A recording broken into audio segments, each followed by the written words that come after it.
লক্ষ্মীর ভান্ডার একটা খুব বড় কারণ আমাদের হারের আমার মনে হয়। কারণ মহিলারা, আমি জানি না বাংলার মায়েরা বোনেরা কেন এখনো বুঝতে পারছেন না যে এক হাতে 1000 টাকা এই সরকার আপনাকে দিচ্ছে, কিন্তু অন্য হাতে আপনার যে কয়েক হাজার টাকার আবাস যোজনার বাড়ি মোদিজি পাঠাচ্ছে সেটা কেড়ে নিচ্ছে।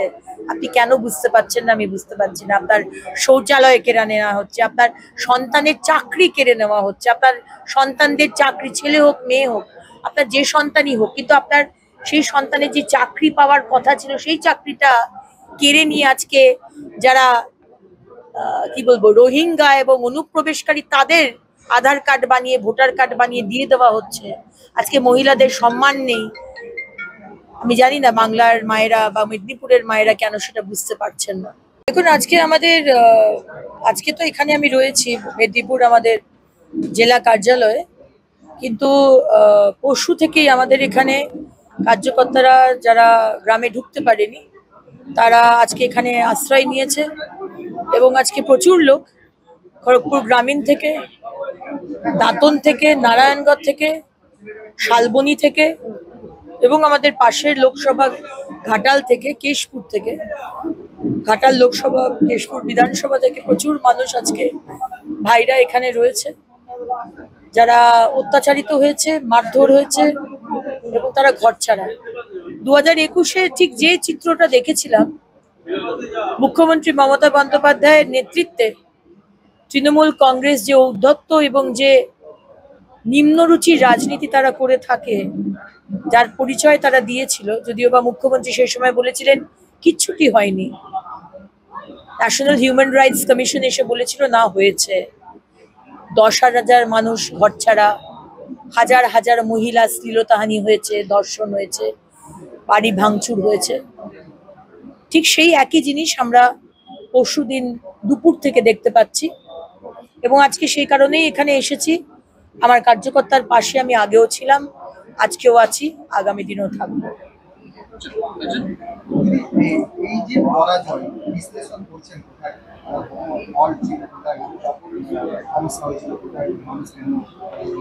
দেখুন, অনেকগুলো কারণ আছে, সেই সব বিশ্লেষণ পরশুদিন অত্যন্ত কি বলবো, মনের অবস্থা ঠিক ছিল না, কিন্তু গতকাল সকাল থেকে আবার নতুন উদ্যমে সারাটা দিন সেই টেবিলে বসেই, আমার বাড়ির টেবিলে বসে আমার টিমকে নিয়ে এবং আমার সমস্ত কার্যকর্তা যারা দায়িত্বে ছিল তাদেরকে নিয়ে বসে পর্যালোচনা করার চেষ্টা করেছি।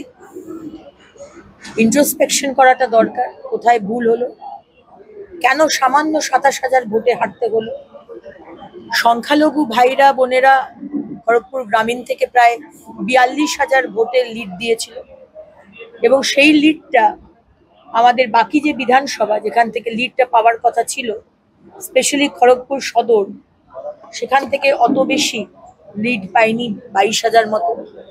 মেদিনীপুরও যথেষ্ট লড়াই করেছে, কেশপুরও তাই, দাঁতনও তাই, কিন্তু কেশিয়ারিও তাই, দাঁতনও তাই, কিন্তু নারায়ণগড়ে একটু আনএক্সপেক্টেড খারাপ রেজাল্ট হয়েছে।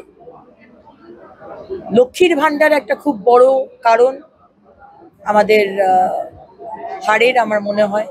কারণ মহিলারা, আমি জানি না বাংলার মায়েরা বোনেরা কেন এখনো বুঝতে পারছেন না যে এক হাতে 1000 টাকা এই সরকার আপনাকে দিচ্ছে, কিন্তু অন্য হাতে আপনার যে কয়েক হাজার টাকার আবাস যোজনার বাড়ি মোদিজি পাঠাচ্ছে সেটা কেড়ে নিচ্ছে। আপনি কেন বুঝতে পারছেন না? আমি বুঝতে পারছি না। আপনার শৌচালয় কেড়ে নেওয়া হচ্ছে, আপনার সন্তানের চাকরি কেড়ে নেওয়া হচ্ছে, আপনার সন্তানদের চাকরি, ছেলে হোক মেয়ে হোক, আপনার যে সন্তানই হোক, কিন্তু আপনার সেই সন্তানের যে চাকরি পাওয়ার কথা ছিল সেই চাকরিটা কেড়ে নিয়ে আজকে যারা কি বলবো রোহিঙ্গা এবং অনুপ্রবেশকারী তাদের আধার কার্ড বানিয়ে ভোটার কার্ড বানিয়ে দিয়ে দেওয়া হচ্ছে। আজকে মহিলাদের সম্মান নেই। আমি জানি না বাংলার মায়েরা বা মেদিনীপুরের মায়েরা কেন সেটা বুঝতে পারছেন না।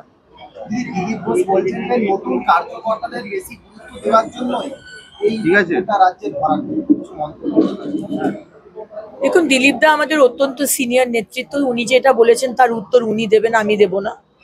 কিন্তু আমাদের এই বিধানসভায়, আমাদের এই লোকসভায় মেদিনীপুরে আমি 6 লক্ষ ৭৪,০০০ ভোট পেয়েছি।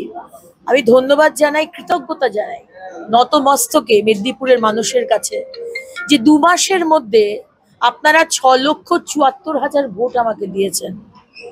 আজকে বিভিন্ন জায়গায় কিছু কিছু প্রার্থী জিতেছে ৫,৭৪,০০০ ভোটে, আর আমি ৬,৭৪,০০০ ভোট পেয়ে আমি পরাজিত হলাম, তাও সামান্য মার্জিনে।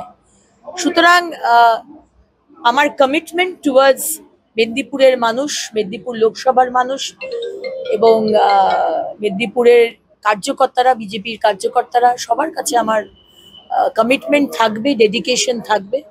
এবং অনেক বড় বড় প্ল্যান করেছিলাম, একটা হাসপাতাল, অন্তত এইমস বানানো হবে, একটা ইন্ডাস্ট্রি, কোনো একটা ইন্ডাস্ট্রি আনবো। আমি তো অনেক কিছুই হারালাম, কিন্তু মেদিনীপুরের মানুষ কিন্তু একজন ভালো সাংসদকে হারালো, এটুকু কিন্তু বলতে পারি।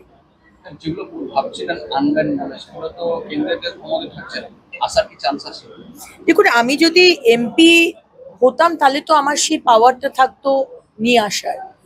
আমি এখন এমএলএ হিসেবে সাংসদের কাজটা তো আপনি জানেন সেটা করা যায় না ওইভাবে। পার্লামেন্টে গিয়ে আজকে আমাদের কেন্দ্র সরকার রয়েছে, তাদের কাছ থেকে কাজটাকে নিয়ে আসাটা যতটা সুবিধে হতো, সেটা তো এমএলএ হয়তো সেটা হবে না। সুতরাং দেখা যাক, আমাদের যিনি যাকে মেদিনীপুরের মানুষ, যে মানুষরা তৃণমূলের প্রার্থীকে জিতিয়েছেন, তৃণমূল মেদিনীপুরের জন্য কতটা ডেভেলপমেন্টের কাজ করে সেটা দেখার বিষয়।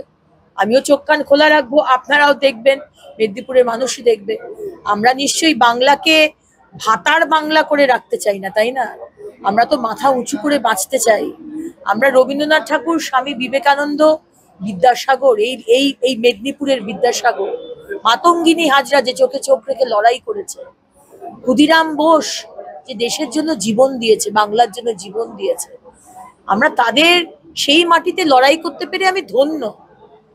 এবং আমি অন্তত আমার বাংলাকে ওই ভাতা আর ডোলের রাজনীতিতে আমরা পরিণত করেছি যেভাবে, আমি সেইভাবে দেখতে চাই না। আমি চাই আমার ছেলে মেয়েরা, আমার সন্তানরা, আমার আগামী জেনারেশন, আমার পশ্চিমবঙ্গের মানুষ মাথা উঁচু করে ব্রাইট একটা জেনারেশন, তারা চাকরি পাবে, তারা এগোবে, পুরো রাজ্যটা এগোবে। কিন্তু আমরা তো দেখছি পিছিয়ে চলেছি। আজকে বাংলার মানুষ, বাংলার মায়েরা কিন্তু শুধু ওই ভাতা নিয়েই খুশি আর থাকবেন। দেখবো আগামী 5 বছর কি হয়। আমি মেদিনীপুরে এখন নেক্সট 2 মাস থাকবো। আমি আমার কার্যকর্তাদের পাশে রয়েছি, আগে বলেছি আপনাকে। 2021-ও আসানসোল দক্ষিণের মানুষকে ছাড়িনি, আর 2024-ও মেদিনীপুরের মানুষকে ছাড়বো না।